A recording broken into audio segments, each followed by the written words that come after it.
Buenas tardes. Bueno, muchas gracias a Parque Explora, en particular a Ángel, Andrés, por la invitación, a ustedes por estar aquí. Y la idea es conversar un poco sobre la influencia de la enseñanza de la astronomía en lo que vamos haciendo en las aulas, en la vida cotidiana, en las comunidades donde vivimos todos.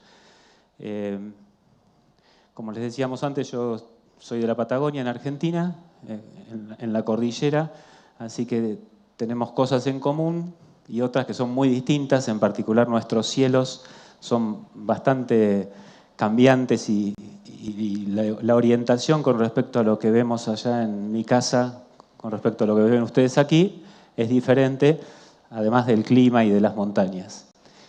Parte de eso es lo que quería compartir con ustedes hoy, que es esto de la enseñanza de la astronomía en la construcción de visiones de mundo. La imagen que está ahí como inicio son 3 representaciones del Sol, que uno ya podría decir qué distintas que son. La del centro es una típica nuestra astronómica y las otras son de culturas originarias americanas. ¿Qué vemos en esa imagen?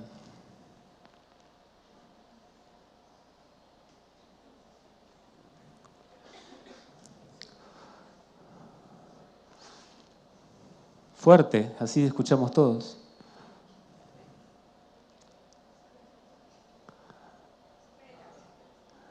Estrellas. Bueno, ¿identifican algo?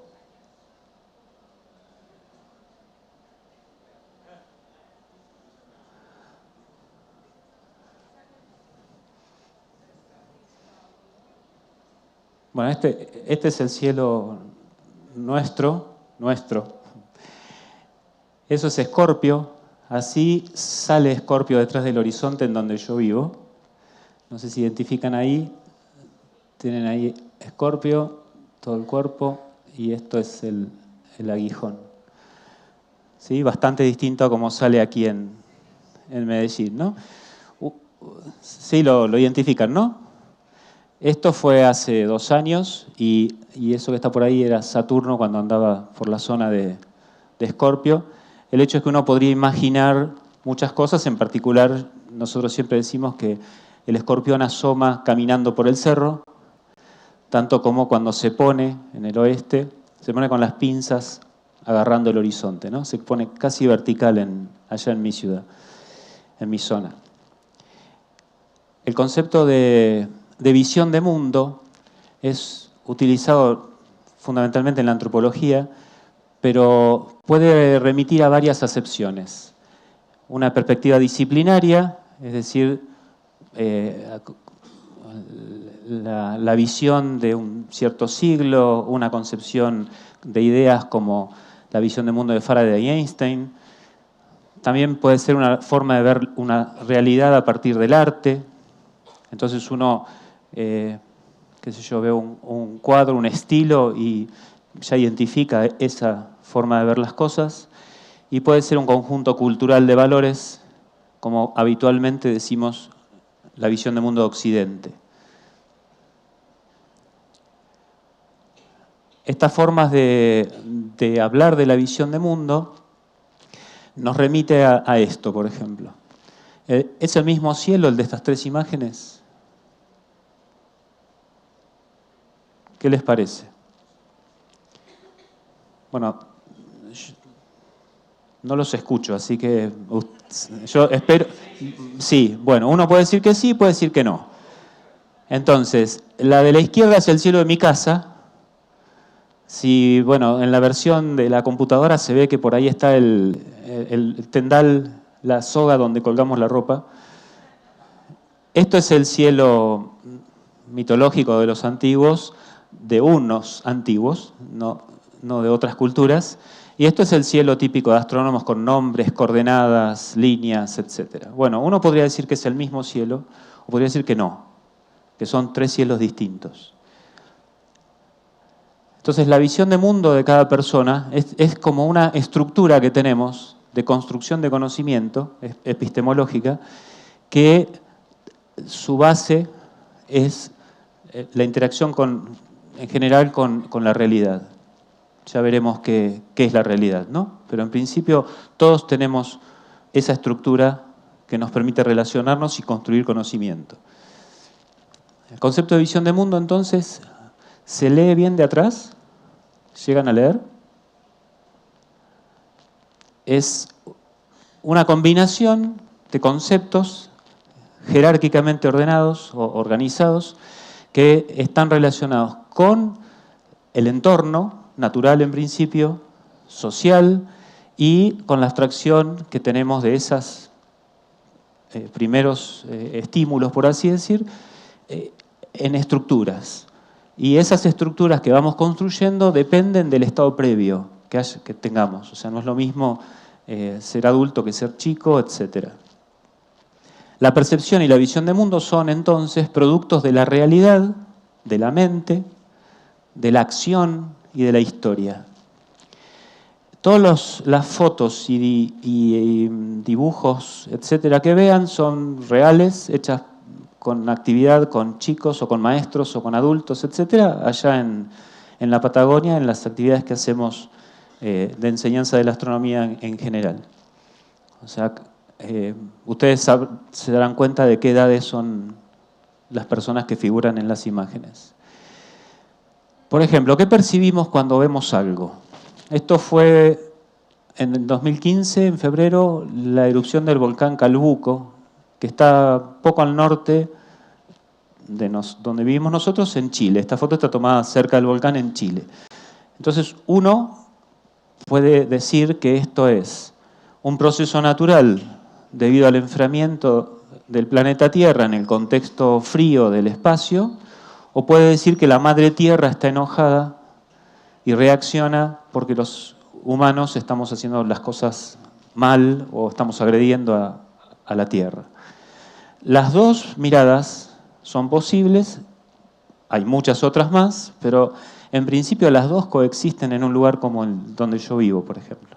Es decir, uno puede explicar terremotos y volcanes como el enfriamiento de un planeta, el proceso de enfriamiento de un planeta en un entorno frío, pero la versión de la madre Tierra está activa en la mayoría de los lugares, por lo menos de nuestra región.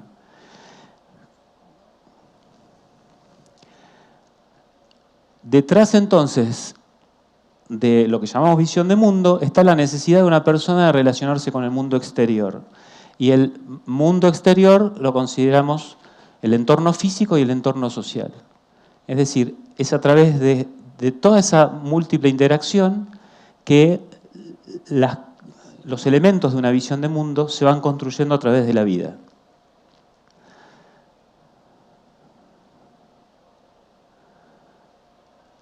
El proceso ocurre durante largo tiempo, el proceso de construcción de una visión de mundo, y cuando uno es más chico, más, de alguna manera, relevancia tiene ese proceso de construcción. Entonces, cuando uno es chico, en el proceso de escolarización, hoy hablamos de la importancia de la astronomía en la escuela particularmente, en la familia también, es donde ciertas bases para empezar a construir estos elementos que luego conformarán la visión de mundo de cada uno, se van constituyendo. ¿Qué características tiene una visión de mundo? En principio es holística, es decir, está todo en la visión de mundo. No están aislados los elementos distintos que tenga, sino que están todos integrados en lo que uno llama su visión de mundo, la visión de mundo de la sociedad. Es heurístico, es decir, la gente, todos nosotros, vemos el mundo, nos dice cómo ver el mundo en términos de lo que cada uno tenga como visión de mundo. Es decir, resignificando o dándole significado a los distintos hechos, informaciones, sucesos naturales, sociales, etc. También es generativo, o sea, las visiones del mundo no solo nos dicen cómo tratar con esa información, sino que nos dan activa fuente de comprensión y de generación de nueva información. Es subjetivo, O sea, yo tengo una visión de mundo, pero también es compartida. O sea, nosotros somos todos distintos, pero tenemos visión de mundo personales, elementos individuales distintos, pero claramente podríamos decir que somos, qué sé yo, latinoamericanos o occidentales o alguna cosa así. Las clasificaciones mucho no importan, pero tenemos muchos elementos en común entre todos nosotros. Entonces, todo eso forman características de lo que llamamos visión de mundo. En estas imágenes, ¿qué podemos ver? Qué sé yo, podemos decir que Zeus, o un rayo, o la forma en que hoy uno explica en la escuela o en la universidad las diferencias de potencial entre nube y tierra que hacen que haya una descarga eléctrica, etc. Por ejemplo, una anécdota fue, esto es un dibujo de una casa. Bueno, una persona, un chico, una vez me dijo, sí, le pasa algo a la iglesia. ¿De qué iglesia me están hablando? Y bueno, para quien ve, si la iglesia es importante, esto es una cruz. Bueno, para mí es una carga eléctrica positiva que está indicando la carga superficial en ese suelo. Bueno, eso es parte de la visión de mundo. O sea, cómo uno interpreta las cosas es acorde con la estructura esta que decíamos. ¿Para qué sirve una visión de mundo? En principio explica el cómo y por qué de las cosas y el por qué las cosas continúan así. Es decir, por qué las cosas son como son en la sociedad en que vivimos, nosotros nos puede gustar o no gustar, pero está explicado por la forma en que tenemos de ver el mundo, diríamos casi reiterativamente. Valida fines, valida instituciones y valores de una sociedad. ¿Por qué? Por ejemplo, ¿por qué Parque Explora existe? Podría no existir. Bueno, existe porque hay una concepción, hay una visión de mundo que fomenta, lo valida, lo toma como positivo, es un valor importante social. Bueno, si esa concepción no estuviera, este parque quizás no existiría. Eso es una decisión acorde con una forma de ver las cosas. La visión de mundo refuerza a la gente en puntos de ansiedad, proveyéndonos seguridad, sostén, tanto para el grupo como para lo individual. Es decir, primero, no se puede vivir sin una visión de mundo. O sea, yo, de alguna manera,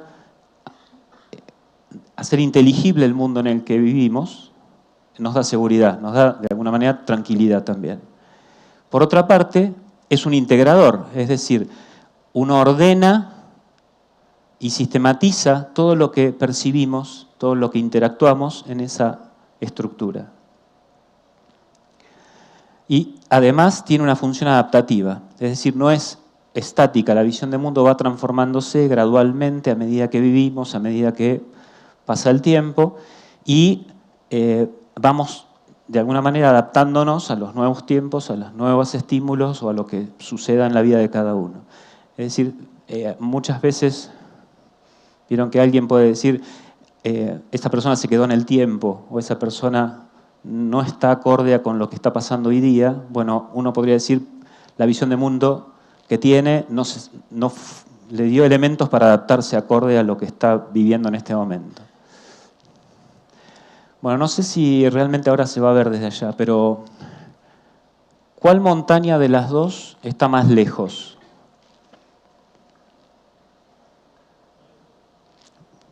Fuerte, por favor. Están a la misma distancia. ¿Y qué otra respuesta habría? O sea, no estoy pidiendo que me digan lo que saben que tiene que ser, que obviamente la foto es la misma.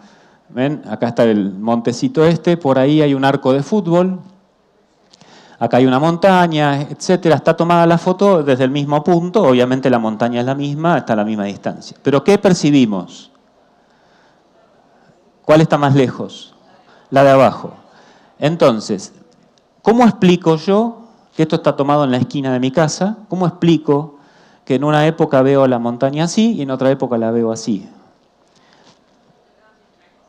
¿Qué pasó? Bueno, en este caso pasó que la primera foto es con cielo limpio, la segunda foto es con ceniza volcánica que estuvo en nuestra atmósfera por mucho tiempo. Entonces, lo que importa acá es que si yo no tengo el concepto de ceniza volcánica dispersa en la atmósfera, no puedo explicar por qué la montaña de abajo se ve más lejos que la de arriba, que la foto de arriba. Es decir, tengo que tener un elemento que integra mi visión de mundo, que me permita explicar cómo una cosa tan grande como una montaña a veces parece que se va para atrás, otras veces que se queda para adelante.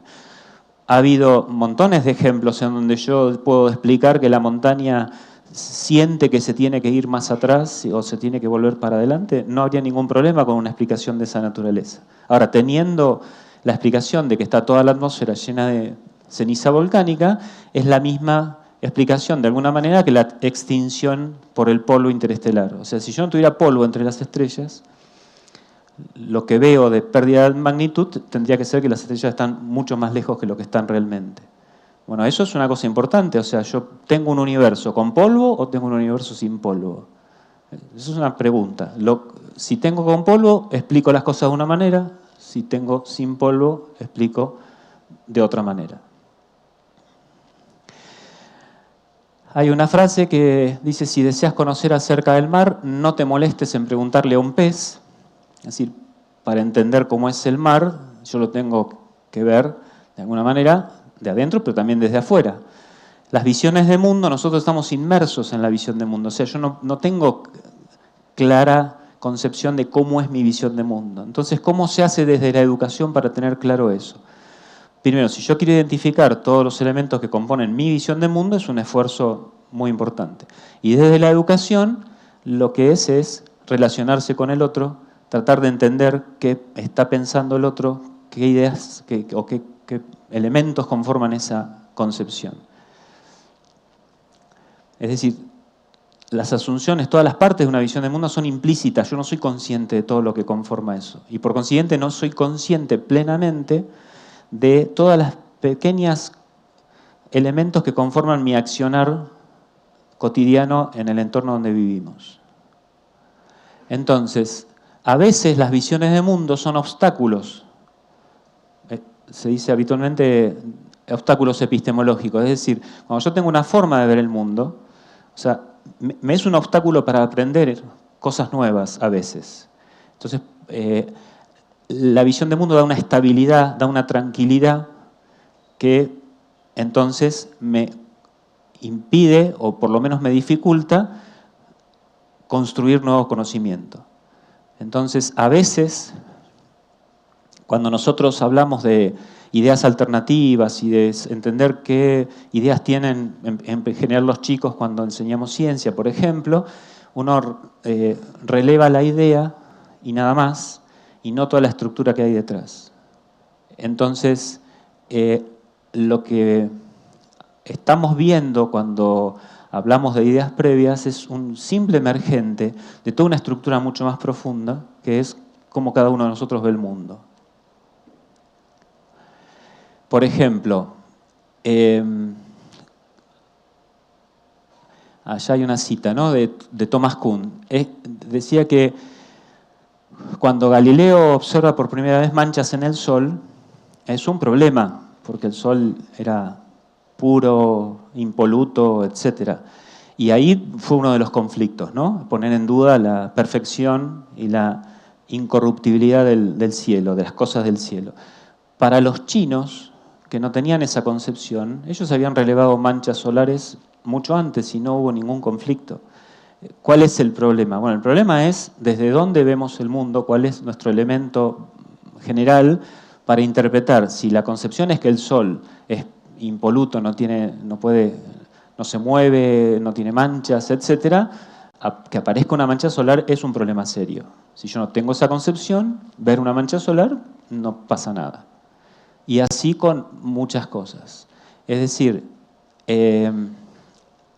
ya veremos más adelante que el quiebre de los años 1600 está relacionado con este cambio de visión de mundo y no con la mancha solar o los satélites de Júpiter solamente. Acá hay un esquema que intenta mostrar cómo vivimos, de alguna manera. acá tenemos el entorno social y geográfico, qué sé yo, cuando uno se nace en Medellín, hay ya una sociedad funcionando con un entorno geográfico definido. Y uno va creciendo viviendo en ese entorno. Entonces se percibe lo que es vivir aquí. Como yo soy una persona distinta, voy modificando gradualmente lo que se vive en mi sociedad. Se construye una visión de mundo que a su vez me indica cómo se funciona en esta sociedad. Está claro que los que somos de afuera hay cosas que no sabemos qué hacer. Y así sucesivamente, y esto es un proceso gradual. Hay símbolos culturales que se establecen como cosa, realidad, entre comillas, de esta sociedad, y así. Y esto es un círculo de alguna manera vicioso, pero en el buen sentido, es decir, uno vive toda su vida en este entorno y la cultura o la sociedad, digamos, va evolucionando. Esto no modifica fuertemente una visión de mundo. El tema es cuándo se cambia realmente, cuándo puede pasar que yo cambie una visión de mundo, mi visión de mundo. Habitualmente por fuentes de cambio externas. Es decir, una fuente de cambio externa puede ser una catástrofe natural, puede ser la muerte de alguien, puede ser una enfermedad y algunas otras cosas. O sea, algo que rompa con este esquema y entonces genere algún tipo de cambio en la forma de ver las cosas. Es fácil aprender algo que se adecua o extiende un modelo mental ya existente. O sea, más de lo mismo, no tengo problemas, sigo aprendiendo. Es duro aprender algo que ni siquiera conocemos y es muy difícil cambiar sustancialmente un modelo mental ya establecido. Es decir, nunca dejamos de aprender, jamás. No hay instante de nuestras vidas que dejemos de aprender. Sin embargo, eso no significa que cambiemos de visión de mundo. Podemos aprender mucho sin cambiar de visión de mundo. Es decir, siempre se aprende y una vez que tenemos una visión de mundo, una cosmovisión, que tiene sutilezas diferentes, pero bueno, llamémosla igual por acá, lo que hacemos es articular nuestra forma de ver el mundo, el paradigma que se dice habitualmente, funcionamos mejor porque hemos aprendido más en la misma visión de mundo. Es decir, no cambiamos nuestra forma de ver las cosas, sino que funcionamos mejor articulando con todo, con el mundo natural, con el mundo social, nuestra forma de vivir, digamos así, visión de mundo en particular. Esto que está aquí yo como docente uso muchas herramientas didácticas para las clases. O sea, no interpreten esto más que eso, una herramienta didáctica para transmitir una idea. Esto es un esquema de cómo sería representar los aprendizajes desde que nacemos, que aprendemos, respecto de la vida, ¿no? Respecto del tiempo. Acá nacemos y esta es la línea del tiempo en la concepción que tenemos actualmente. Es decir, nacemos y rápidamente aprendemos mucho. Acá está indicado en edades más o menos, aquí estaría, qué sé yo, la primaria, aquí estaría la escuela secundaria, aquí estaría estudios terciarios y aquí somos más adultos cada vez. Es decir, nunca dejamos de aprender. La curva siempre tiene pendiente positiva, como decimos. Pero hay mesetas en las curvas, en la curva, en donde uno podría decir, esta es una visión de mundo, una cosmovisión. Es decir, aprendo, pero ya tengo una visión de mundo, y habitualmente la primera vez que tenemos una visión de mundo más o menos conformada, estable, es al salir de la adolescencia. Más o menos. Pues puede haber, típicamente, bueno, antes era terminar la secundaria, ahora es un poco más, pero en principio tómelo como una idea no puede ser rígido esto de las edades, pero en principio, más o menos, cuando uno se estabilizó y salimos de la adolescencia, tenemos una forma de ver las cosas. Más adelante, cuando somos adultos, seguramente tenemos otra forma de ver las cosas, otra visión de mundo que no es la misma que cuando éramos adolescentes. Es de esperar. ¿Qué hay entre acá y acá? ¿Qué hubo en este periodo de tiempo entre una cosmovisión y la otra? Bueno, fuertemente un proceso educativo. Es decir, uno a través de los procesos educativos formales, intencionales, más todo lo informal, familia, cultura, barrio, etcétera, construís una visión de mundo. Es de esperar que cuando uno estudia, va a la universidad o tiene típicamente un proceso educativo, cuando eso más o menos concluye, vemos el mundo de otra manera. O sea, si uno sale de la universidad y sigue viendo las cosas de la misma manera que cuando salió de la escuela secundaria, sería un llamado a atención, por lo menos para nosotros que somos los docentes, ¿no? Pero eso es lo que se espera. Es decir, siempre aprendemos, pero no siempre se cambia la forma de ver las cosas. Es decir, se puede vivir toda la vida sin cambiar de forma de ver las cosas, y esto no es valorativo, es una realidad. Lo que voy es, ¿cómo hago yo para mirar para atrás en mi vida y decir, mira qué bárbaro lo que pensaba antes y mira cómo pienso ahora? Me parece increíble que yo pensaba de aquella manera. No sé si les ha pasado, a mí sí. Bueno, ahora, ¿se puede en algún momento tener otra meseta? Es decir, seguir aprendiendo y tener una nueva mirada. Bueno, dicen la gente de la tercera edad, nosotros decimos viejos, que es una palabra cariñosa para nosotros, que las cosas se ven distintas cuando tenés 70, 80, 80 y pico de años. Que no es la mirada que tengo yo, que no es la mirada que tiene un adolescente. ¿Qué hay acá? También un proceso educativo, sin caer en lo otro, ¿no? Catástrofes, etc. O sea, estamos hablando de educación. Para aprender es necesario imaginar y creer. A veces lo que enseñamos no se aprende, no porque no se tenga capacidad para aprender, sino porque no nos creen. Porque lo que estamos enseñando de alguna manera no es creíble, o por lo menos quien está aprendiendo, para su concepción eso no tiene visos de credibilidad. Ejemplos hay a montones, pero lo que me importa es que cada uno de ustedes piense, si como quienes son educadores o cualquier otra actividad que tengan, que esto pasa muchas veces. Es decir, esto es el esquemita desde el Big Bang hasta la actualidad. Bueno, hay que creer en esto también.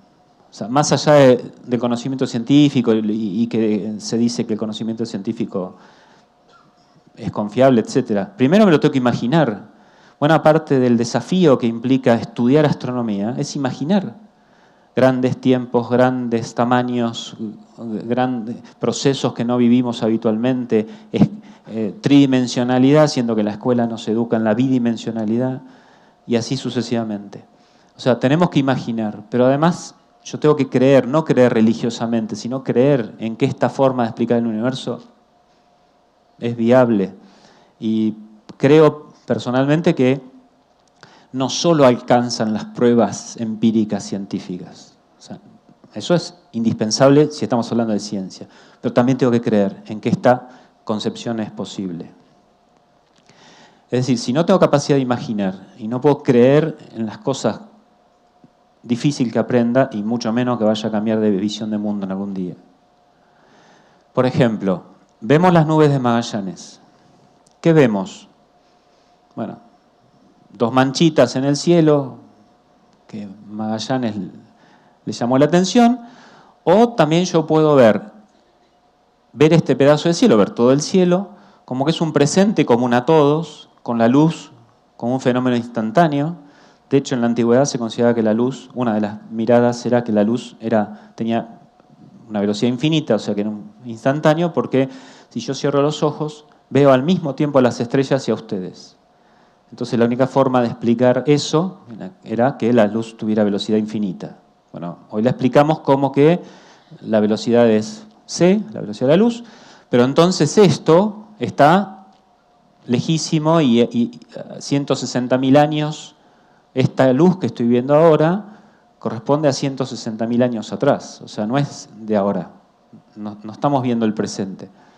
Entonces ahí, ¿cómo vivimos en lo cotidiano? En lo cotidiano vivimos todos como que compartimos presentes. Y decimos, sí, solo cuando miro el cielo, en realidad aquello está más lejos, entonces es más antiguo, la luz que me llega, esto está más cerca, 8 minutos del sol, etc. Pero no decimos que la gente que está allá arriba, yo la estoy viendo como era vieja, porque anda a saber cuántas decimales de segundo que la luz que viene de allá, respecto de los que están ustedes aquí, yo estoy viendo un presente de ustedes más cercano al mío que el de ellos que están allá lejos. Bueno, eso en lo cotidiano no lo tenemos así. Sin embargo, ¿por qué? Bueno, porque no lo tenemos, pero además porque no se nota. Si se notara, habría que incorporarlo. Bueno, pero si este concepto vale para esto, vale para nosotros también. Y lo que tenemos que discutir es que el efecto es despreciable, no que no vale. O sea, yo realmente estoy viendo el pasado de ustedes, y ustedes están viendo el pasado mío, está claro. Después que el efecto sea despreciable es otra historia. Pero así funcionan las cosas, porque la luz no es infinita su velocidad. Entonces, cuando uno empieza a ver estas cosas, Kuhn decía, un epistemólogo, que cuando cambian los paradigmas, el mundo mismo cambia con ellos. Es decir, actualmente describimos el universo y describimos un montón de cosas en la biología, en la historia, en cualquier disciplina. Nosotros hoy hablamos como cosa natural de campos, de materia oscura, de agujeros negros, de genes, de quarks, y nadie se impresiona por oír hablar así. Sin embargo, antes se hablaba en la universidad y en la calle, o en la universidad más que nada, del éter, de los espíritus, de las causas finales, del flogisto. ¿Algún problema? Ninguno. Son dos visiones de mundo distintas. Lo que pasa es que esta ya no es nuestra. Entonces, una visión de mundo define qué es lo real, qué es lo ontológicamente permitido por nuestra época. O sea, hoy no se me está permitido hablar del flogisto, por ejemplo, o de los espíritus para explicar lo que pasa todos los días. Sin embargo, gente de pueblos originarios o gente de campo en mi zona habla de espíritus para explicar cosas que pasan. Y de esos ejemplos hay montones también. Ustedes podrán encontrar muchos. Es decir, esto no es un chiste, es real. Y bueno, quizás nosotros creamos hoy en campos, en la materia oscura, en agujeros negros, en genes y en quarks. Creemos en eso también. Si la gente se imagina, muchos científicos también, la materia oscura, los agujeros negros, los genes y los quarks, si también tenemos capacidad de imaginar eso, y después eso lo podemos llevar a la escuela para que, además de creer en esta visión, se imagine, es un desafío particular. Es difícil imaginar todo eso. No creo que sea más difícil que imaginar esto. El éter es una cosa maravillosa.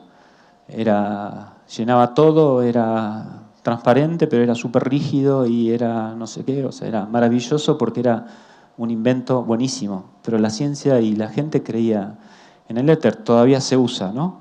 En las radios cuando hablan de estamos en el éter, todavía se usa. No creo que crean en eso, pero por lo menos en el discurso se usa. Entonces, el conocer lo que el alumno ya sabe, como decimos habitualmente los educadores, ya no es suficiente. No es solo hacer un diagnóstico de preconceptos sobre un tema que estamos trabajando. ¿Por qué? Porque eso se mostró y se demostró por todos lados que los preconceptos, diagnosticados o no, perduran, sobreviven a la educación, son mucho más estables que nuestra propia educación, etc. Lo que pasa es que cuando nosotros interactuamos con quien aprende, no estamos interactuando solo con ideas previas, estamos interactuando con toda una visión de mundo de cada uno.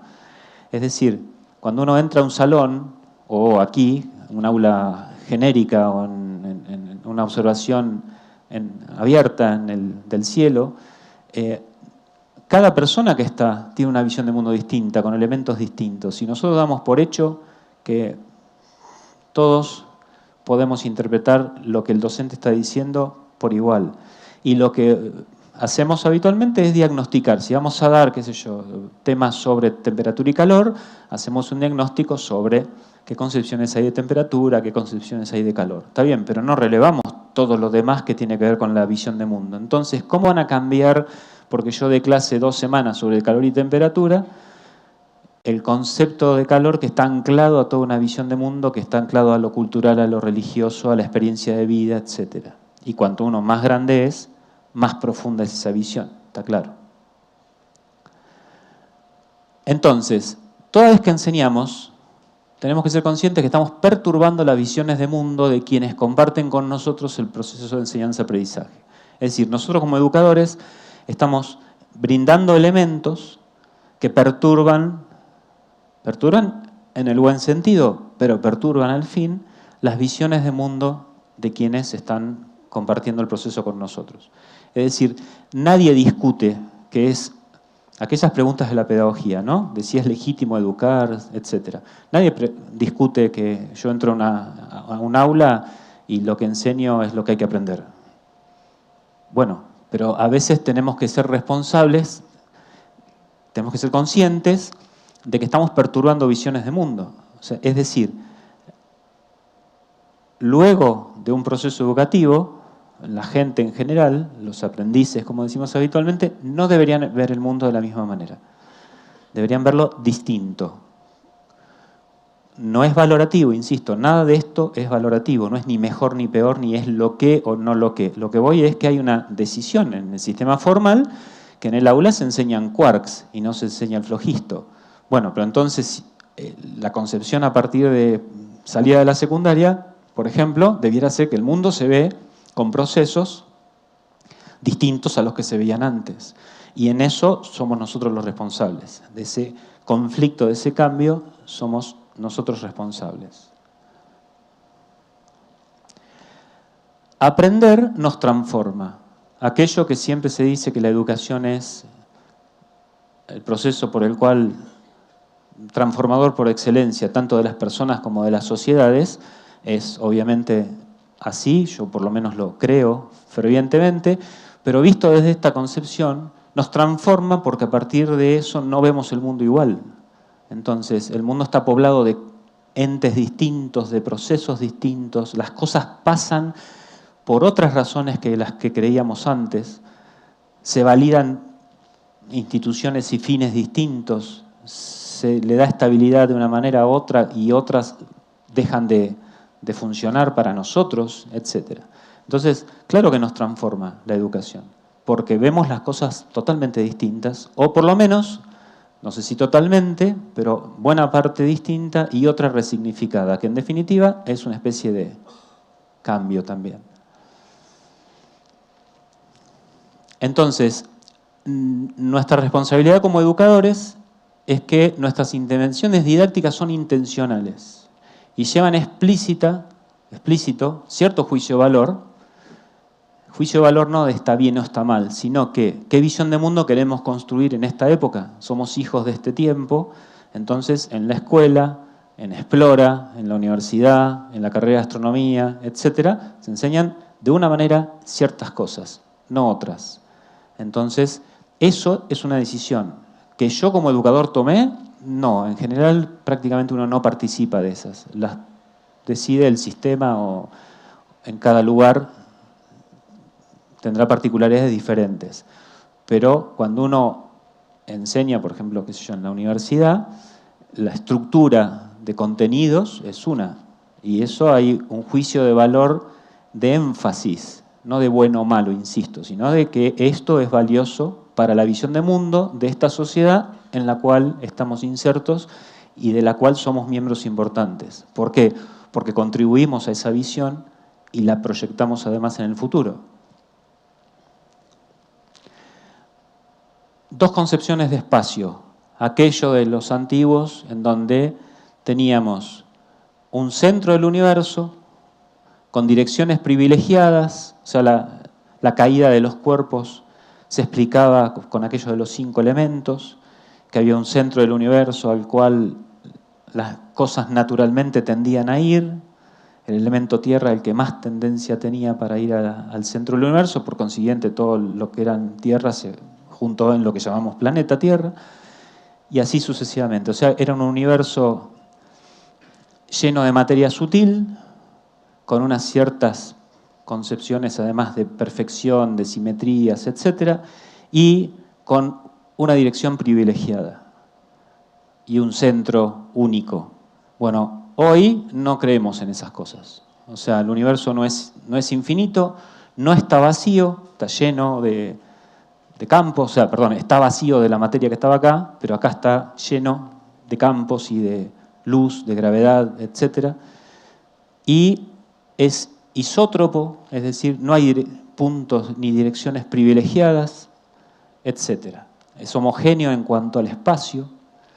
Bueno, son dos cosas bastante distintas. Entonces, explicar por qué caen las cosas antes tiene una cantidad de elementos incluidos de una visión de mundo absolutamente distintas a cómo explicamos hoy cómo funciona la gravedad, por ejemplo. Totalmente distintas. Y las cosas caen igual. Después habrá que discutir la palabra caen, ¿no? Pero en principio, la lluvia es lluvia. Bueno, si antes se explicaba de esta manera, ahora se explica con otra concepción. El tiempo. Hay culturas, como el pueblo mapuche, que no cuenta los años, no hay secuencia. 1, 2, 3, 4, 5. Hay ciclos naturales que no se repiten, pero son ciclos. Y esta es la línea del tiempo típica nuestra. O sea, nosotros entramos a un aula y el espacio es tridimensional y el tiempo es lineal. No le preguntamos a los chicos que están en el aula de qué cultura vienen, a ver si en esa cultura el tiempo y el espacio tenían una cosmovisión distinta. Entonces, ¿es posible imaginar lo que nosotros les estamos diciendo? ¿Es posible creer en lo que le estamos diciendo? ¿De que el espacio y el tiempo son de una determinada manera? Bueno, por lo menos pongámoslo en pregunta. Entonces, una de las cosas importantes que estaba en el esquema anterior también es que la educación en general debiera ser, basada en esta concepción de visión de mundo, debiera a su vez abrir las puertas para el cambio, para poder tener capacidad de modificar. Es decir, nosotros tenemos que educar para que haya mutaciones, poniéndolo en estos términos. Es decir, cómo salir a través del proceso educativo con pequeños cambios en la visión de mundo actual. Es decir, si no, está anquilosada la estructura y la sociedad no funciona como ente dinámico. Es decir, nosotros como educadores tenemos que brindar la visión de mundo actual, pero educar para el cambio. Es decir, no es posible, no es deseable que dentro de 50 años las cosas se vean igual que se ven hoy. No va a pasar, porque así funcionan las sociedades, pero nosotros que somos educadores intencionales para brindar elementos para las visiones de mundo, tenemos que educar en que el cambio es tan importante como el sostenimiento de una visión de mundo actual. Por ejemplo, acá, ¿qué vemos en esta imagen?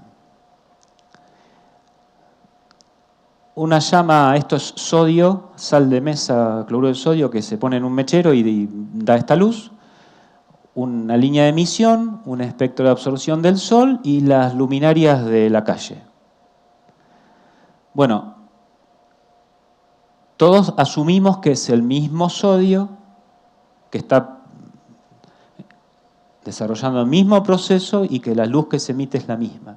Entonces ahí hay una decisión, es una decisión epistemológica de nuestra visión de mundo actual, fuertemente científica, que es decir que las leyes son universales, que el sodio es el mismo sodio en todas partes, que la luz esta y la que está en una estrella y la que está en cualquier otra parte es la misma y que el proceso que le dio origen es el mismo y que entonces lo que afirmo para el laboratorio escolar haciendo para una sala de experimentación de Explora, lo que afirmo, ¿cuál es la trascendencia de hacer una experiencia, una actividad experimental en una escuela o en Explora? ¿Cuál es la trascendencia, además de la experiencia en sí? Que yo estoy mostrando cómo funciona el universo.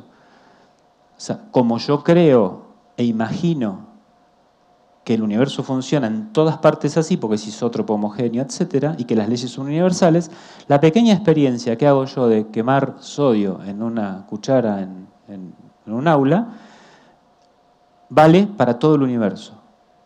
Si damos marcha atrás, yo hago una experiencia en una escuela y no tengo ninguna validación, ninguna certeza, ninguna posibilidad de asegurar que esa misma experiencia en una escuela de la ciudad vecina, por decir cualquier otra cosa, pase lo mismo. O sea, ¿cómo yo aseguro que un proceso físico, químico, lo que sea, es universal? Si en principio no estuvimos en aquella estrella a ver si esa luz sale del sodio. Bueno, eso es una decisión, es nuestra visión de mundo. Es una decisión epistemológica, que es decir, las leyes son universales, el sodio es igual en todas partes y emite luz de esa manera si le pasa este proceso en todas partes. Bueno, o sea, cuando fueron los astronautas por primera vez a la Luna, o creían en que la mecánica de Newton funcionaba, o era una cosa medio riesgosa, ¿no?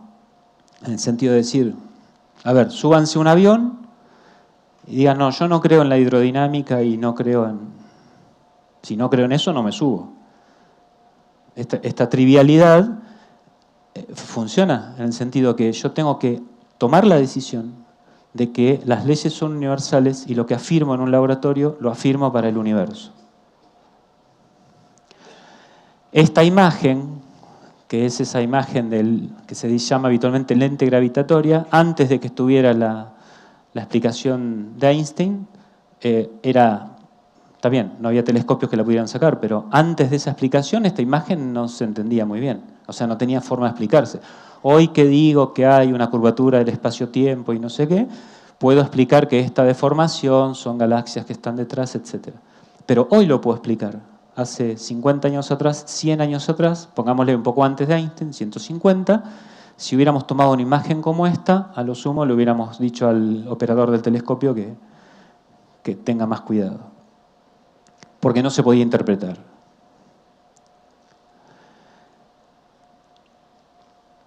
Todo cambio produce inestabilidad, es decir, la transformación a través de la educación nos produce inestabilidad. Aprender cuesta, uno podría decir que aprender nos duele. Todo aquel que haya pasado por un proceso de aprendizaje sabe que cuesta, no es una novedad. El hecho es que el cambio, cualquier perturbación en la visión de mundo, y nosotros educadores somos los primeros perturbadores de las visiones de mundo, se vive como un proceso desestabilizador y por consiguiente produce rechazo al principio. Es decir, me molesta que me enseñen cosas que ni siquiera imagino. Al principio uno rechaza. ¿Qué hago? Bueno, yo quiero estudiar, quiero educarme, quiero hacer una carrera o quiero, no sé, aprender a cocinar, entonces lo acepto y empiezo a transformar y empiezo a incorporar esos elementos. Pero en principio es visto como una tensión. Los cambios externos y los afectivos y los educativos pasa eso. En lo social a gran escala todo cambio profundo es visto como subversivo. O sea, cualquier ejemplo histórico hay a montones. Esto es una estatua de Giordano Bruno que está en la plaza de Roma donde lo quemaron, por decir pocos años antes y en el 1600, lo mismo que decimos hoy, cualquier chico de escuela lo dice sin problema, que los puntitos esos luminosos serán como el Sol, que todos deberían tener planetas y que en esos planetas debería haber vida como nosotros mirando de allá para acá. O sea, por esa cosa que hoy decimos, pero es algo obvio para nosotros, bueno, hace 4 siglos atrás no era tan obvio y le costó la vida a esta persona, además de otras cosas que hizo, no solamente por decir eso. Pero...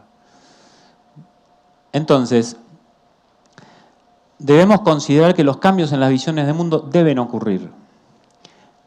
Son necesarios y nos proyectan hacia mejor articulación con el mundo y con la gente. Es decir, yo no puedo vivir hoy como cuando hice la primaria, porque buena parte de lo que viví en la primaria, lo que aprendí en la primaria mía, ya no sé si nos sirve, pero por lo menos no es adecuado para interactuar con el mundo natural y social de hoy. Ya no funciona. Entonces, los cambios deben ser graduales, respetando a quien aprende y identificando que no todos no todos vamos a incorporar elementos y transformar nuestra visión de mundo de la misma manera.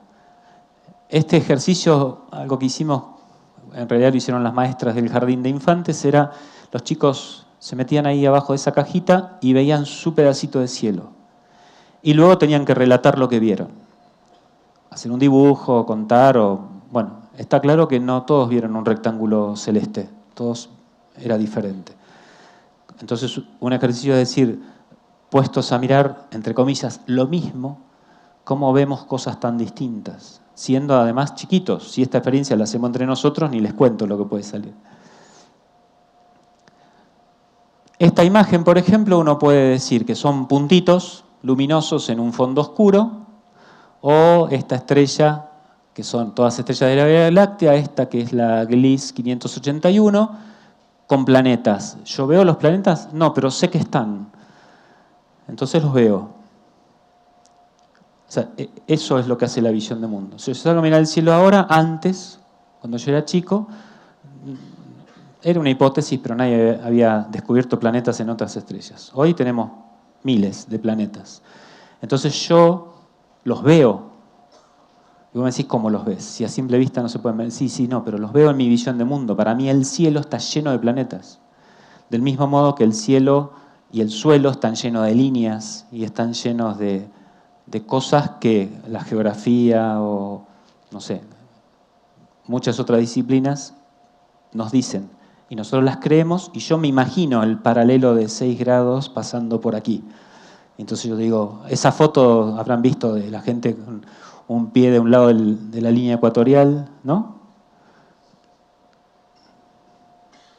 ¿Alguien pisó el meridiano o el paralelo alguna vez? No, pero yo lo veo, porque está dentro de mi visión de mundo. Del mismo modo hay cosas que no veo, porque no lo están, y que quizás algunos de ustedes sí, qué sé yo. Hoy hablábamos de fútbol. Todos que somos más o menos futboleros en nuestros pueblos, yo miro un partido de fútbol y hay un montón de cosas que no veo. Y otra gente dice, mirá lo que pasó, qué sé yo. Y quizás a mí ni me importa el fútbol, entonces el fútbol no está dentro de mi visión de mundo. Como le pasa a mucha gente que se siente a veces desubicada en estos países futboleros. ¿Por qué? Y porque a mí no me gusta el fútbol. Si vos sos un chico, que no te gusta el fútbol, es un problema. ¿No? Bueno, y para terminar, no sé si estamos bien, esto es un monolito que hay en Roma, en las afueras de un predio, como si fuese una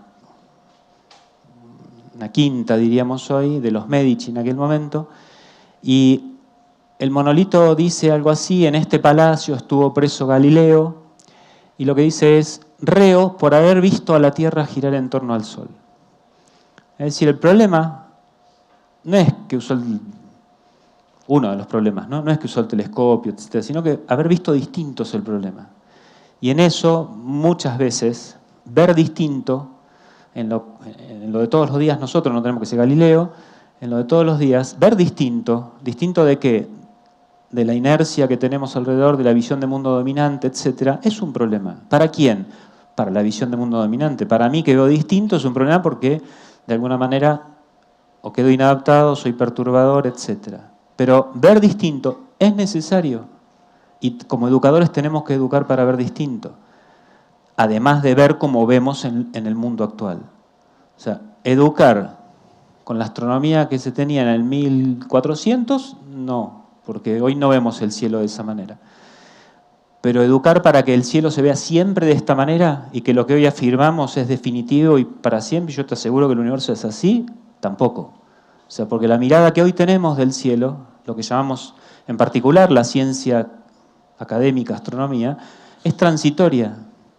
O sea, mal que nos pese a mucha gente de la academia en el sentido de la gente que se dedica a la astronomía profesional, digamos, ¿no? Es transitorio. Ya va a cambiar y ya se van a ver las cosas de otra manera. Está bien, yo no lo voy a ver porque quizás eso va a venir dentro de 200 años, pero uno funciona a veces como que lo que yo hago hoy tiene que durar para dentro de 200 años. Bueno, está muy bien que trabajemos con esa responsabilidad, pero no nos creamos que eso va a ser así. Porque si no, mirar para atrás en la historia sería un sinsentido, que para el futuro las cosas funcionen distinto que como funcionaron para el pasado. Si hoy hablamos de historia de la astronomía, de epistemología de la astronomía, etcétera, tenemos ejemplos a montones de cómo en periodos quizás de una vida humana o un poco más, las ideas que antes eran académicas ni figuran ya. Entonces, hoy tenemos que trabajar con total responsabilidad tratando de construir una mirada, una visión de mundo actual y que nos satisfaga, sabiendo que no va a durar mucho tiempo. ¿Por qué? Para mí va a durar. Pero cuando yo esté muerto y 2, 3 generaciones o 5 generaciones en el futuro haya otra gente con otro entorno social, con otras preguntas, no pueden satisfacer esas preguntas las mismas respuestas que nos damos hoy. Por consiguiente, las visiones del mundo van a cambiar. Y lo que tenemos que hacer es educar para eso. O sea, tenemos que abrir la puerta para que nuestros estudiantes o gente en general tenga capacidad de pensar cosas distintas. Porque si no, cerramos todas las puertas y la educación no está para eso. Menos la educación universitaria de tipo científica, digamos. O con el arte se supone que es más libre eso, ¿no? Pero, ¿sí? Bueno, quienes quieran leer un poquito de esto, ahí tienen un montón de cosas que tienen que ver con visión de mundo. Bueno, en principio entonces, hasta aquí llegamos y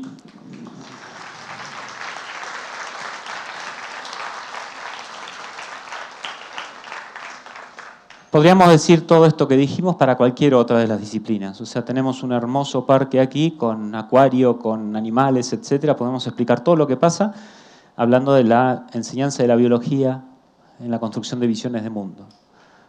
Sí, enseñanza de la historia, la enseñanza de la historia en la construcción de visiones de mundo. O sea, nosotros, latinoamericanos, tenemos experiencia en revisionismo histórico. Nos enseñaron una cosa en la primaria, en la secundaria cambiaron, ahora en la universidad pensamos distinto y ya está en revisión que aquel no fue lo que decían que era. O sea, es una mirada distinta que va cambiando a través de la historia, a través de muchos elementos. Pero lo que me importa para terminar entonces es: aprendemos siempre, nunca dejamos de aprender. Construimos visiones de mundo que nos permiten vivir en el entorno. No se puede vivir sin una visión de mundo. En el entorno como individual y como grupo, tanto social como natural. Y en principio la astronomía, que de eso se trata esta charla, tiene que ver fuertemente con que es de las disciplinas más integradoras, más generales que podemos encontrar. Y si pensamos en una concepción de esta cuando enseñamos y trabajamos con enseñanza de la astronomía en general, con didáctica de la astronomía, de esta mirada, vernos a nosotros mismos como integrantes de este planeta y de esta civilización global con todas las variantes que tiene, nos debería dar una forma de vida distinta, mucho más tolerante, mucho más abierta, mucho más en paz, en el sentido de decir, fíjense todo lo que hay todavía en el universo, no somos ni únicos, ni los mejores, ni etcétera, y tanto mirar el universo en general como, si quieren, recorran, como hicimos hoy, las peceras del acuario y podemos hacernos las mismas preguntas, nada más que hacia lo pequeño de otras especies dentro de nuestro planeta, ¿no? Pero en principio yo estoy convencido, y yo estoy convencido de esto también, obviamente, así funciono en el sentido como educador, de que la educación a través de esta concepción nos hace supuestamente mejores, pero nos hace más plenos en cuanto a la posibilidad de tener una sociedad más, como decía antes, más tolerante, más en construcción de conocimiento, más en paz y en quitar el antropocentrismo que venimos arrastrando de siempre. Ahora todavía nos queda un montón de antropocentrismo por eliminar, ya va a faltar que nos saluden de otro planeta así, entonces ese queda, pero todavía seguimos pensando que la mirada que tenemos, que el universo es lo que nosotros decimos que es. Y bueno, no le preguntamos a la iguana que está ahí encerradita qué piensa del universo, como tampoco todavía no sabemos qué piensa otra civilización de otra parte. Y entonces, obviamente, no podemos pensar que es así y sabemos que a futuro va a cambiar. Entonces debemos funcionar con esta, si se quiere, humildad epistemológica y cultural que en general no tenemos. Así que, bueno, ahora podemos charlar y compartir lo que tengan ganas.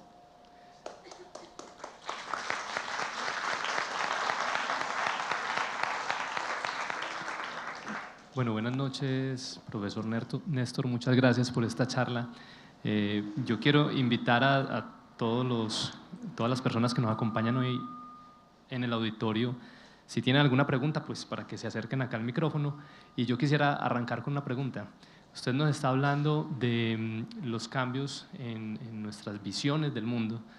Y resulta que en estos tiempos pues, son bien importantes las visiones que hemos construido a través de la ciencia. ¿Será que 200, 300 años la ciencia también ha cambiado como una de esas visiones del mundo? ¿Será que todavía existe la misma ciencia? ¿Será que ya no existe? ¿Será que es otra cosa? La ciencia como estructura académica o estructura de poder, etcétera, va cambiando también. Obviamente eso lo vivimos todos en cuanto a las instituciones y a las estructuras sociales que fomentan la ciencia o que deciden qué se investiga y qué no, qué es valioso y qué no, etcétera. En cuanto a la ciencia como construcción de conocimiento científico, o sea, el conjunto de conocimiento científico, o mejor dicho, el conjunto de conocimiento que se ha construido a través de la actividad científica, eso es lo que forma buena parte de lo que hoy se enseña en el sistema formal, en las escuelas, en las universidades. Bueno, eso no es lo mismo que hace poco atrás. De hecho, yo siempre digo que cuando yo iba a la escuela primaria había 3 reinos, ¿no? ¿Sí? ¿Quién es viejito como yo acá? A ver, hay varios que estudiamos 3 reinos. Era más fácil estudiar que ahora que son más reinos. Bueno, lo mismo que el sistema solar que dibujábamos cuando eras chico era 9 puntitos, con suerte algún cometa y el Sol. Ahora hay que dibujar el sistema solar. Está lleno de cosas. Bueno, eso es cómo va cambiando el conocimiento que consideramos científico, que luego se valida o se le da valor para enseñar en el sistema formal. Y luego tenemos, lo que yo conté de visión de mundo no es solamente sobre la ciencia, es sobre todo lo demás. O sea, también hay conocimiento que se construye en la familia, en el barrio, entre amigos y mucho otro, que también cumple con estas mismas condiciones. Y también cambia. O sea, toda la estructura, no es solamente que la visión de mundo es un conjunto de conocimiento científico. Ese es un elemento.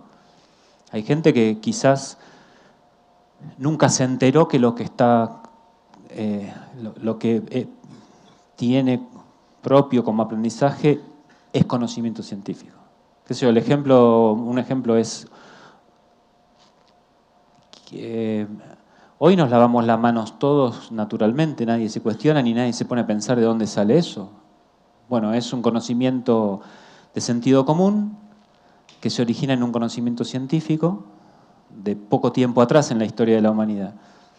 ¿Quién es consciente que eso, que es sentido común, es un conocimiento científico ya difuminado en la sociedad? Bueno, así pasará con muchos otros que naturalmente se hacen cultura y algún día uno ni sabe de dónde arranca el hecho de que es importante eso. Pero sí, todo lo que llamamos ciencia es una actividad, una, de la humanidad para producir un tipo de conocimiento. Y tenemos muchas otras actividades. Todas conforman elementos de la visión de mundo. ¿Está bien? Néstor, David Villamizar, que nos está viendo desde Bogotá, él es una persona que está estudiando para ser maestro, pregunta, ¿cómo podemos aportar entre todos para un cambio en la educación y en consecuencia educar para el siglo XXI?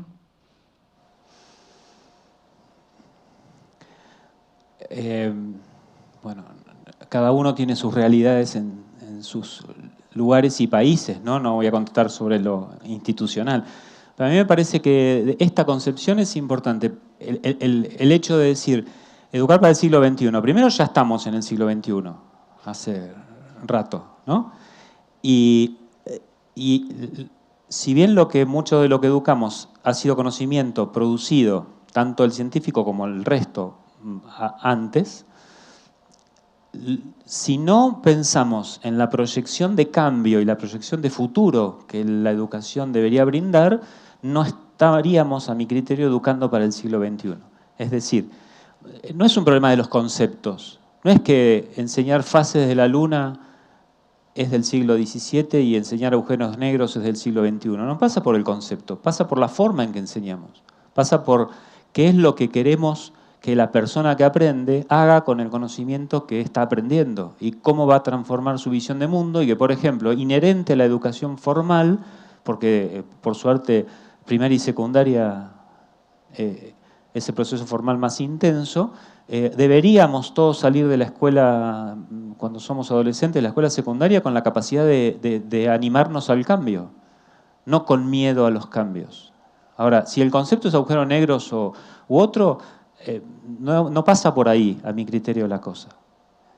Pasa por entender que debemos transformar la forma en que estamos pensando y que esos chicos que están en la escuela primaria de este compañero que nos preguntó, nosotros tenemos que educar hoy a esos chicos para cuando sean adultos como nosotros, cuando nosotros ya no estemos acá. O no estemos acá por muertos o no estemos porque ya no funcionamos en el sistema. O sea, la gracia de todo esto es cuando enseñamos Marte, los viajes a Marte, esto, el otro, bueno, ¿quiénes van a ser los astronautas de Marte? Los chicos que están hoy en jardín de infantes. Entonces, o sea, yo no, me gustaría, pero estamos a 20 años en el futuro, más o menos, que se supone que va a andar alguien caminando por Marte. 30 años, bueno, son chicos que hoy tienen 7, 8, 10. O sea, a lo sumo, primera parte de la escuela secundaria, esos chicos son los que van a andar por Marte o por algún otro lado del sistema solar algún día. Entonces no podemos educarlos hacia atrás, tenemos que educarlos hacia adelante. Y no es un problema del concepto, es un problema de la actitud. Yo quería aclarar una cosa, perdón.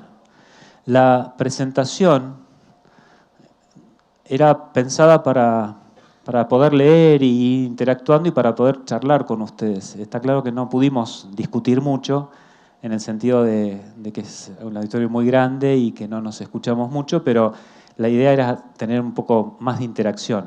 O sea, es más para que haya discusión, ¿no? No estaba pensada para una presentación estática como lo que se ve ahí. Por eso las preguntas vienen bien, pero también es interesante poder discutir, que alguien diga que no está de acuerdo, que no, estaría mal. Un saludo muy especial al doctor Néstor, quien tuve la oportunidad de conocer en Esquel meses pasados. La pregunta es, con este cambio, digamos, de la visión del mundo, ¿cuál es la relación de este cambio relacionado con la búsqueda de la verdad? Bueno, compartimos un eclipse anular de Sol en febrero, que fue hermosísimo, y bueno, y eso es una de las cosas que quedan en nuestras vidas para siempre, ¿no? Y eso nos marca también cómo educamos después, porque lo que vivimos esos días, eso es lo que queremos que se lleve a la enseñanza de la astronomía.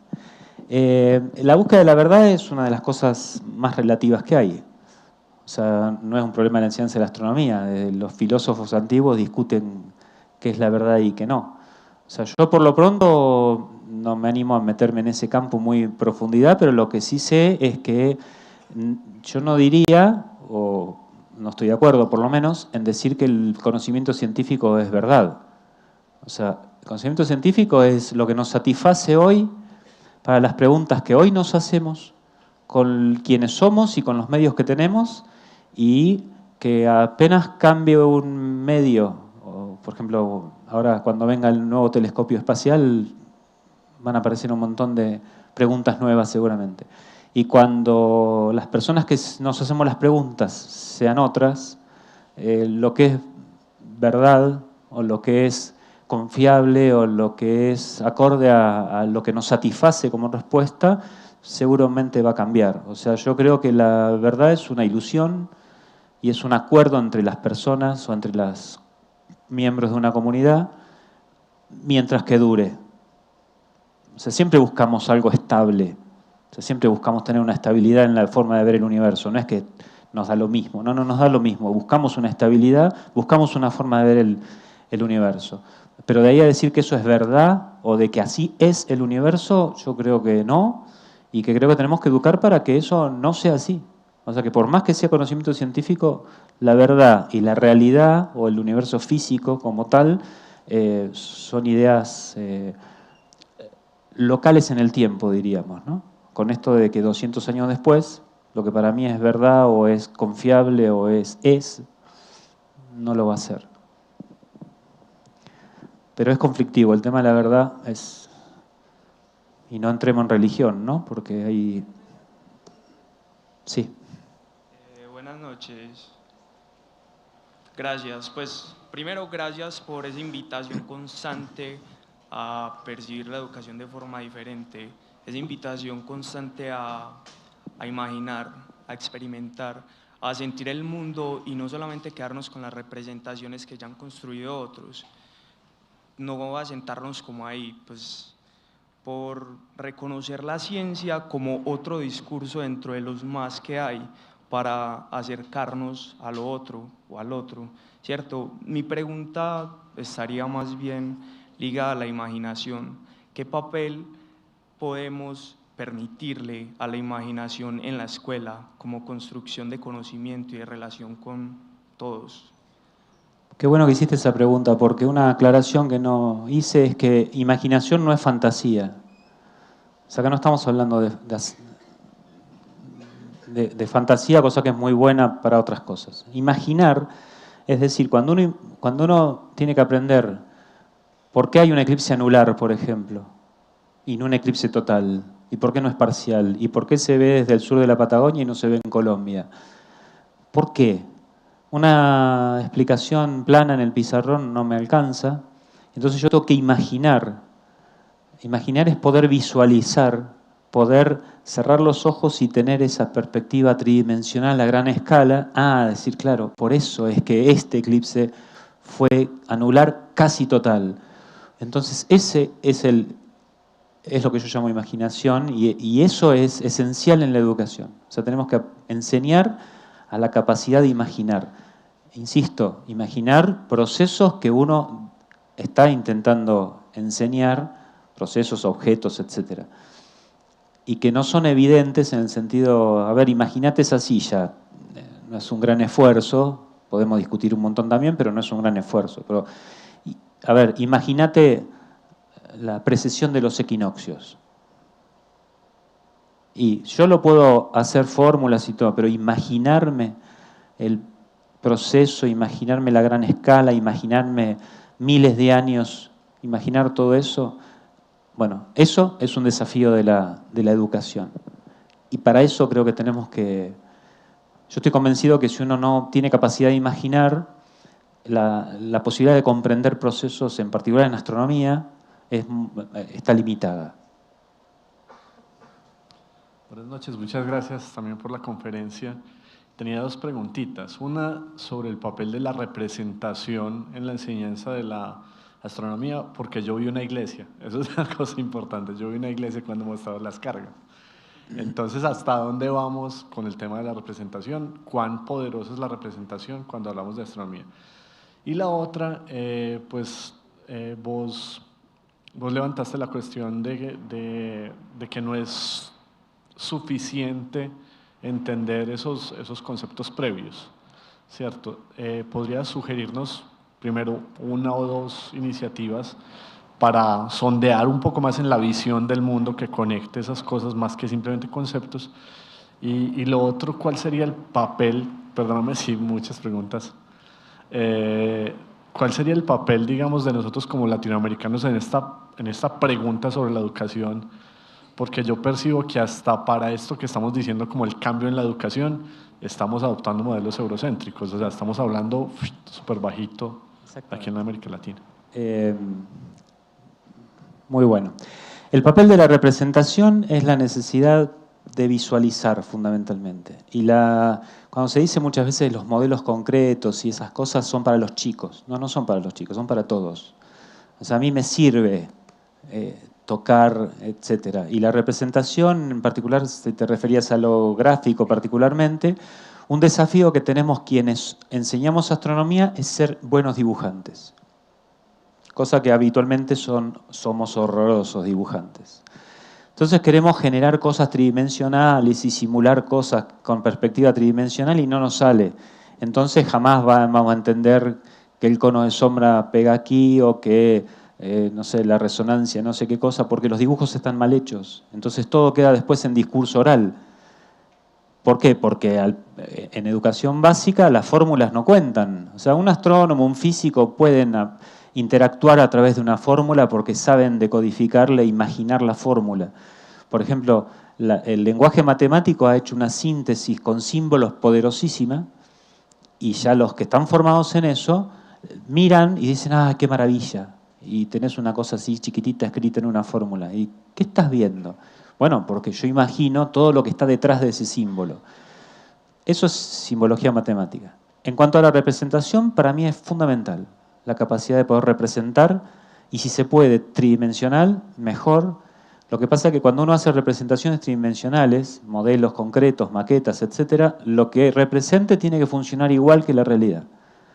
Porque cuando yo pongo un sol así y los planetas todos así, la mismo tamaño, bueno, así no funciona la cosa. O quiero explicar fases y pongo la luna que es así, la tierra que está acá y el sol que es una lamparita y hago que haga así, entonces ahí tendríamos eclipses en vez de fases y se empiezan a confundir las cosas. O sea, si hago representaciones concretas, tienen que tener la relación de tamaños y de funcionamiento igual a lo de la naturaleza para que los efectos de la maqueta sean lo más parecidos posible a los efectos que quiero describir en el cielo.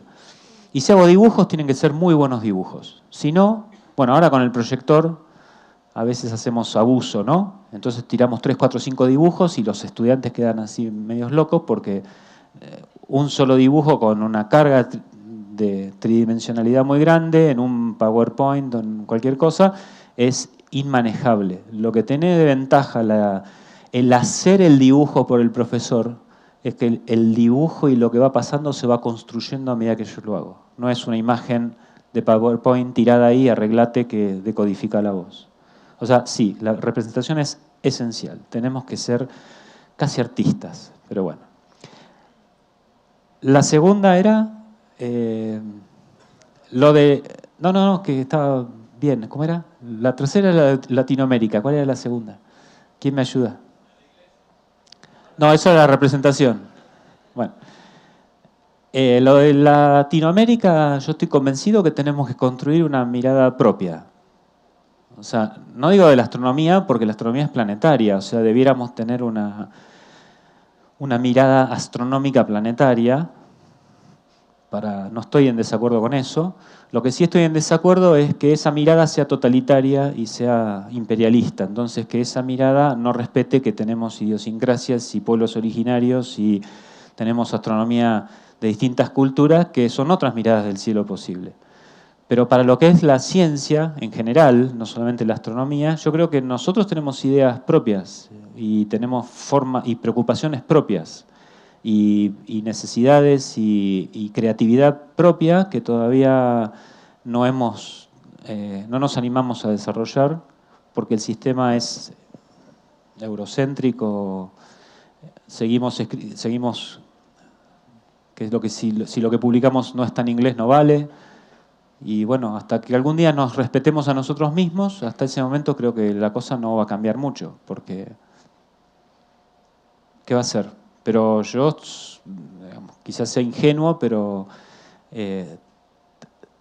soy esperanzado en que algún día vamos a encontrar nuestra forma de canalizar lo que tenemos de bueno, ¿no? O sea, a mí no me satisface mucho que vayamos un astrónomo a otra parte y digan qué buen científico que es. Pero la validación está afuera, no está acá. Se puede discutir mucho y bueno, a ver, yo soy más que nada, hago educación, ¿no? Lo mismo vale para la educación. No estoy hablando, no me quiero meter en un ámbito de astronomía profesional porque no estoy haciendo eso. Yo hago educación en astronomía y vale lo mismo que estoy diciendo. O sea, vos querés saber cómo aprenden los chicos del interior de Medellín y tu publicación científica, si no la hiciste en una revista en inglés, no tiene el mismo peso. Y si yo quiero saber cómo aprenden los chicos de Medellín y cambiar la concepción, como el maestro que nos preguntó de Bogotá, cómo un maestro de primaria cambia su práctica aquí. Jamás va a leer ese artículo publicado en inglés, en una revista europea. Entonces eso es lo que nos tenemos que aprender a respetar, creo. Por lo menos yo lo vivo así. Es conflictivo, pero bueno. Nos faltó la segunda pregunta, que no me acuerdo. Las estrategias. De las ideas previas, eso era. En principio, lo que todo el mundo dice es que hay que hacer un diagnóstico de ideas previas sobre la temática que vas a desarrollar. Bueno, una forma interesante que podría ser para esto es saber quiénes son además los chicos o las personas que están a nuestro alrededor. Cosa que, por ejemplo, acá yo no puedo hacer, pero en una escuela, que yo tengo 20, 30 chicos, yo podría saber de qué religión son, de dónde vienen, de qué cultura, o de qué barrio, o de qué, no sé, o qué escuela hicieron. Entonces, si ustedes se fijan, según ciertas variantes en las religiones que profesan, la concepción de espacio y de tiempo es distinta. Y la concepción de por qué pasan las cosas que pasan, desde la gravedad hasta el cielo, tienen diferencias. Entonces, no es solamente la idea previa, que está muy bien hacerlo, por supuesto, sino saber quiénes son nuestros alumnos, de dónde, qué vida han tenido. Y eso es un ejercicio. No vas a conocer la visión de mundo fina de nadie, porque para eso necesitarías un proceso de investigación un poco más largo. Pero sí que que conocerlos, saber por qué me contesta lo que me está contestando, o por qué no imagina lo que yo estoy tratando de discutir, ¿no? Una cosa así. ¿Se entiende, no? O sea, me parece que esa es una estrategia inicial que deberíamos tener. Más con chicos. Con adultos es como somos más parecidos los adultos, de alguna manera. Gracias por la excelente conferencia. Retomando algo de lo que a lo largo de la exposición comentó sobre los paradigmas, ¿no? El rompimiento de paradigmas. Es claro que la evolución de las sociedades a lo largo de la historia ha estado fuertemente marcada por la cosmovisión de cada cultura. La ciencia es una punta de lanza en la construcción de esa cosmovisión y bueno, actualmente estamos todavía, digamos, bajo el paradigma cartesiano, el paradigma determinista de la ciencia positivista, que es la que actualmente todavía sigue, digamos, imperando, ¿no? De alguna manera importada de Europa hacia el resto, hacia América y por supuesto hacia el resto del mundo. Desde el advenimiento de la física relativista y más aún la mecánica cuántica, se ha venido abriendo paso lo que muchos llaman el paradigma de la totalidad, ¿no?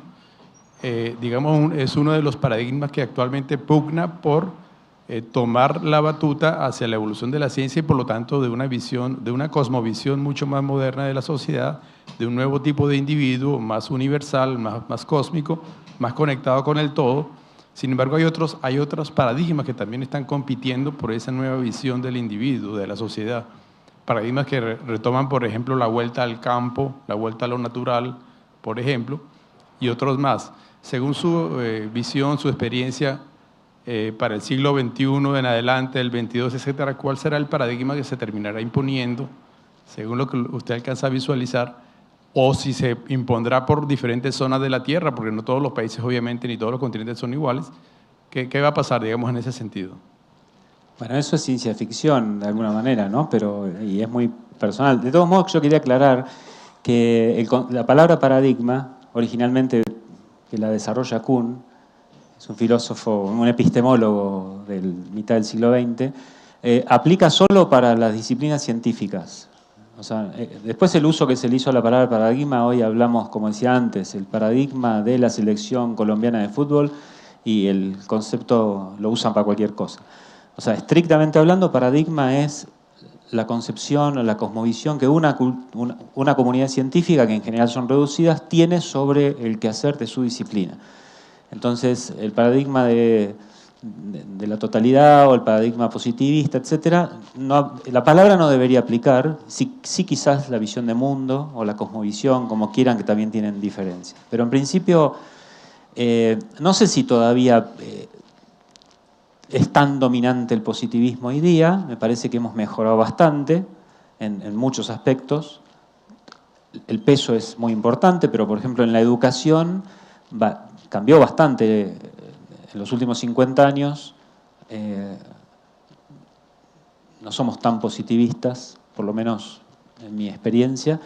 Ahora, lo que se viene, lo que va a venir, no, la verdad que yo no me lo imagino, porque una cosa que se me puede mezclar es lo que yo desearía que pase. Pero no sé, o sea, el de la totalidad, o también creo que es el mismo que se llama a veces de la complejidad, es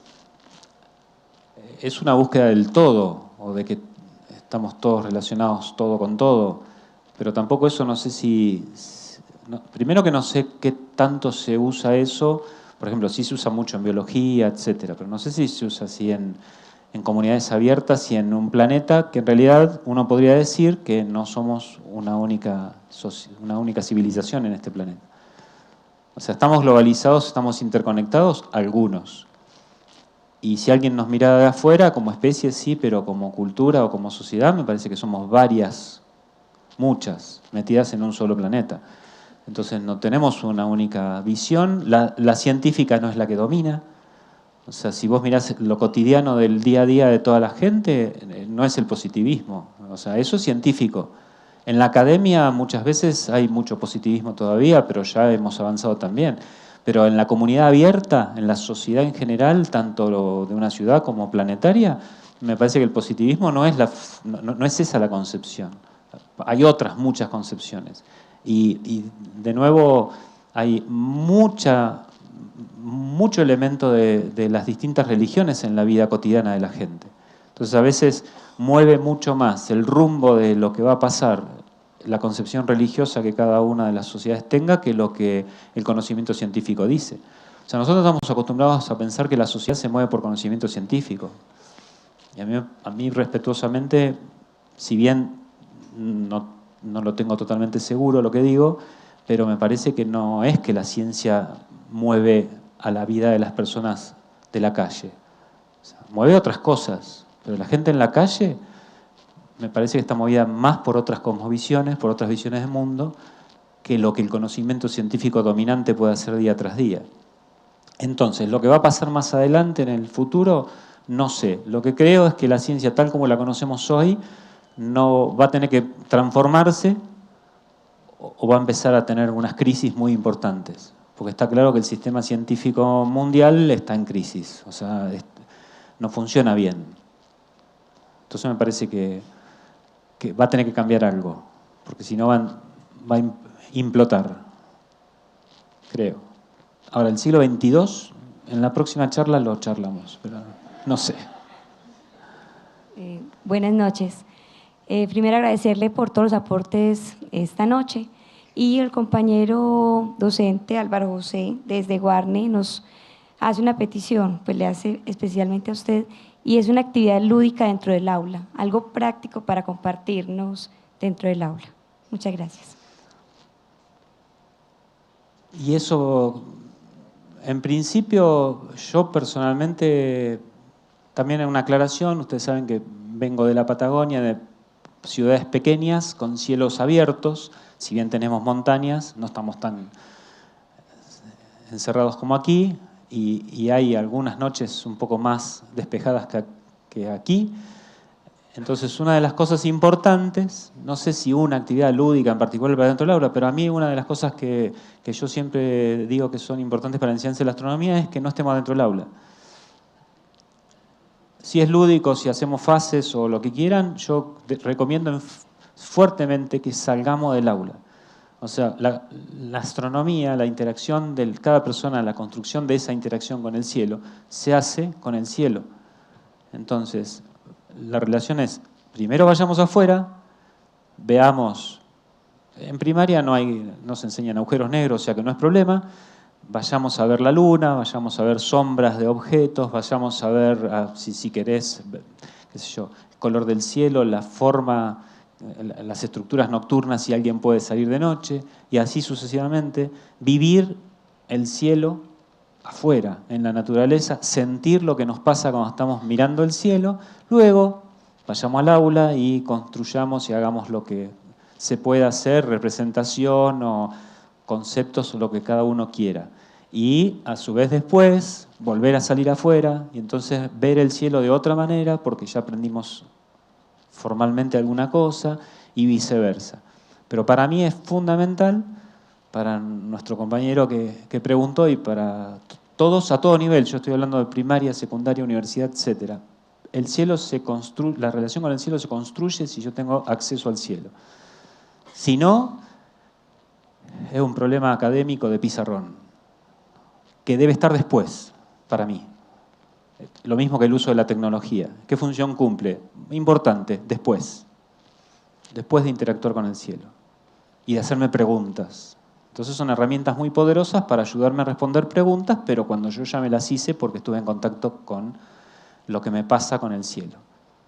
El énfasis de qué me pasa o qué voy a mirar del cielo dependerá de lo que cada uno esté desarrollando. Si estamos hablando del día y la noche, las estaciones, las fases, que son los conceptos más básicos en la educación elemental, bueno, haremos cosas distintas al estar afuera y seguir la evolución. O sea, todos los días vamos a la escuela, todos los días pasa algo distinto en el cielo, todos los días hay cambios. Bueno, concientizarlos y luego eso transformarlo como, a través de la didáctica, transformarlo en conceptualizaciones, pero no al revés. Si va con lo lúdico, mejor.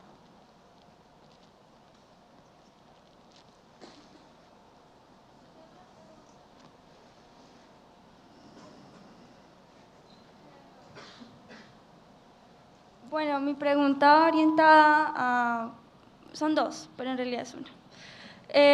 Las dos preguntas hablan sobre cómo reintegrar, pues cómo unir. Actualmente la educación se la da de, ay, somos globalizados y vemos todo el mundo y todo el panorama y todo el espectro, pero en realidad yo estoy en la universidad y me pasa que en clase incluso todo está orientado a Occidente, o sea, toda la mirada está puesta en Occidente, la historia, todo. O sea, toda la epistemología que vi fue de Occidente. Entonces quisiera preguntar cómo esa educación que quiere cambiar la visión actual de muchas cosas podría también estar integrada con una visión también de Oriente. O sea, Sócrates, que es como la base filosófica de todo nuestro Occidente, y Platón y toda esa gente, tuvieron antepasados y esos antepasados y esas influencias fueron orientales. Entonces, ¿cómo también reintegrar y qué cambio podría también ser positivo para las visiones que podrían generar esta inclusión? Y la otra pregunta es que actualmente se está viendo como una retrospección, pues como mirar al pasado para solucionar los problemas que tenemos actualmente, por ejemplo, de ambiente o cosas por el estilo. Entonces, por ejemplo, las estructuras que están haciendo hoy día están enfocadas a que estén mucho más relacionadas con el ecosistema, o sea, que no sean tan aparte y eso lo tenían ya los antiguos en su cosmovisión y en su estructura de ciudad. ¿Cómo podríamos reintegrar, repito la palabra, a esta visión actual tan desligada de lo que tenemos como natural, como ecosistema, como vida con el otro y con ese ambiente que yo coexisto con él? Y ya, muchas gracias. Lo de Occidente y la epistemología y todo eso, no, yo tampoco lo tengo muy claro. lo que sí comparto con vos, el diagnóstico, digamos así. Lo que pasa es que, hasta donde yo sé, la palabra ciencia, la palabra epistemología, no existen antes de que a principios del siglo XX, si se quiere, en Europa surge esa forma de ver las cosas. Es decir, no aplica esos conceptos a los chinos, a Oriente, no aplica porque el concepto es nacido acá. Entonces, cuando uno habla de epistemología, además, la discusión es epistemología ¿de qué? Bueno, de la astronomía o de la física o de las ciencias naturales, bueno, y después está la discusión, ¿y las sociales qué pasa? Y la historia, la geografía, la educación en general, etc. Bueno, ahí toda una discusión. ¿Y el resto de las cosas no es construcción de conocimiento? Sí. ¿Y hay epistemología de la vida cotidiana? La verdad que no sé, pero podría ser. Bueno, no sé. El tema es que me parece que buena parte de lo que nosotros hemos elegido cuando entras a la universidad es que tomar conciencia de que entras a un lugar que representa el conocimiento científico occidental. Listo. Es decir, no hay una astronomía distinta, hay una única astronomía como ciencia actual. Si se fijan, ya no hay diferencia en los astrónomos de dónde vienen, porque lo que hacemos cuando se estudia, alguien estudia, qué sé yo, evolución estelar, todos coinciden en esa forma y en ese objeto de estudio y no importa de dónde vienen. Lo que sí me parece que es importante es que esa globalización de la mirada científica no elimine la historia y no elimine las diversidades culturales y no elimine el origen de cada uno de nosotros en cada uno de los pueblos, en la historia digo, ¿no? Y volver al principio, o sea, esa es una mirada planetaria la que estamos construyendo, planetaria de la cultura dominante de este planeta en este momento actual. ¿Me explico? Quizás la diferencia importante es que antiguamente no había una explicación dominante de todo el mundo. Había una en América, había una en Egipto, había una en África, que nadie sabe cuál es, por supuesto, y así sucesivamente. No había una mirada del universo común para todos, como intenta hacer la astronomía actual. Entonces, eso me parece que es un diagnóstico. La ciencia en la cual estamos nosotros participando, si cuando uno estudia en la universidad, es esa concepción occidental. Me parece que, no sé, astrónomos presentes, si alguien ve una diferencia en eso, pero no hay una mirada de la evolución estelar oriental y una mirada de la evolución estelar occidental. Hay una mirada de la evolución estelar de la ciencia de hoy. No, eso sí es distinto. Quizás es la primera vez que hay una producción de eso que llamamos conocimiento científico de todo el planeta. Después, si uno se siente más a gusto o no con esa mirada viniendo de un país del tercer mundo, o de China o de África, ¿no? Es otra historia. Pero si vos querés ser astrónomo de África, de China o de Colombia, todos coincidimos en que tenemos que estudiar lo mismo. Me parece que pasa por ahí. Y astrónomos antiguos no estaban dentro del sistema que hoy conocemos, o sea, era otra cosa. No eran astrónomos, como decimos que hoy somos, ¿no? Y la segunda, eso. Que yo me olvide está bien, pero que te olvides vos es un problema.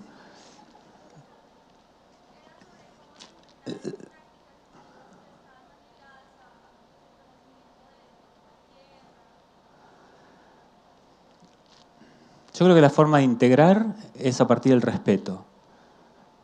O sea, no decir, mirá qué pobres los mayas que pensaban esto. ¿Sí? Que muchas veces se dice. Es decir, esa integración de cómo vivir hoy acorde al mundo natural en que estamos. Entonces, no hacer que las cosas son independientes del mundo natural. Por ejemplo, pasa una cosa interesante. Ustedes aquí, la hora oficial de Colombia está a menos 5 horas respecto de Greenwich, ¿no? Y es el meridiano que pasa por Medellín aproximadamente, que es la mitad de Colombia. Cosa que está, a mi criterio, muy bueno. O sea, la vida solar que ustedes tienen, más o menos coincide el tiempo civil con el tiempo solar, bastante. Entonces todo oscila entre las 6 de la mañana y las 6 de la tarde, más o menos. Poquito más, poquito menos, porque las estaciones son muy poco notorias para ustedes, más o menos. Y entonces está la vida social sincronizada con el mundo natural. A mi criterio es una cosa positiva. Yo en Esquel estoy a 4 horas y 45 al oeste y el uso oficial argentino es 3 horas al oeste. Entonces en mi casa estamos corridos 1 hora 45 de lo que el cielo dice. Está bien, ya estamos acostumbrados, pero no debería ser así. Si bien es una convención social el tiempo es una convención social, vivir acorde con el ritmo de la naturaleza tendría un valor positivo, a mi criterio. Bueno, eso es una convención, se puede cambiar. Tanto como en países anchos como Estados Unidos hay varios usos, se puede cambiar tranquilamente, es convencional, correr de uso para que la vida cotidiana esté de acuerdo, la vida de la organización civil esté acorde con la iluminación natural. Eso se puede fundamentar de muchas formas, pero en particular con lo que se siente, el biorritmo, todas esas cosas, ¿no? Bueno, después, todo lo que vos decías del ecosistema, me parece que es empezar a reconocer que somos parte de esos sistemas y que lo que hagamos no es independiente del mundo natural, sino que debe estar respetando, integrado y en sintonía con lo que pasa con el mundo natural. En muchas partes eso se está haciendo, en muchas otras no, pero a mí me parece que comparar con los pueblos originarios es como, de alguna manera, anacrónico, digamos, ¿no? Porque no vivimos igual y no creemos en las mismas cosas. Las visiones del mundo son muy distintas. Para nosotros mirar hacia atrás, decir que qué lindo tener los edificios orientados y que, ¿no? Bueno, pero eso es una idealización que a veces hacemos. No sé si era tan así, no sé. Entonces me parece que lo que sí tenemos claro es que veíamos el mundo totalmente distinto. Ellos que nosotros. Ellos, cualquier cultura de hace 200, 300, 400 años atrás, lo veía distinto que nosotros.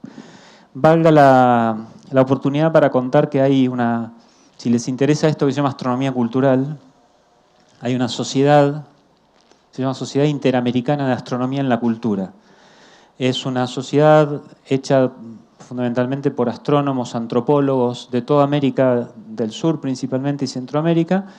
Si ustedes buscan en cualquier buscador, CIAC aparece rápidamente y fuertemente se trabaja con esto que estamos hablando.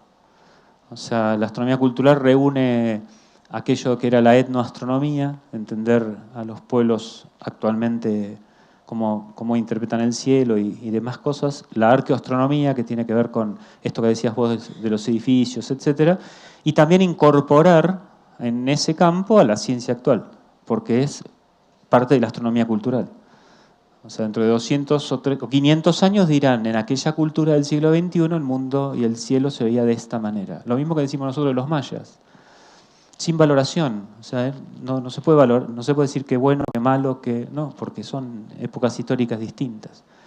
Kuhn mismo decía, no se puede leer la historia para atrás, o sea, hay que interpretar las cosmovisiones desde el momento histórico donde esas cosmovisiones tenían validez y se construyeron. Entonces eso, exploren esto de astronomía en la cultura, de la Sociedad Interamericana de Astronomía en la Cultura. De hecho, ahora en noviembre tienen su congreso en Nazca, en Perú, y las cosas que trabajan son muy interesantes. Hay gente de Colombia en la sociedad, o sea que vale la pena que por lo menos que lean las producciones. Todas las actas de los congresos están online, gratis, o sea que es un campo muy interesante y que da respuesta a muchas de las cosas que estamos hablando aquí y tienen una apertura a la educación muy grande, como para empezar a trabajar la inserción de la astronomía cultural en la educación.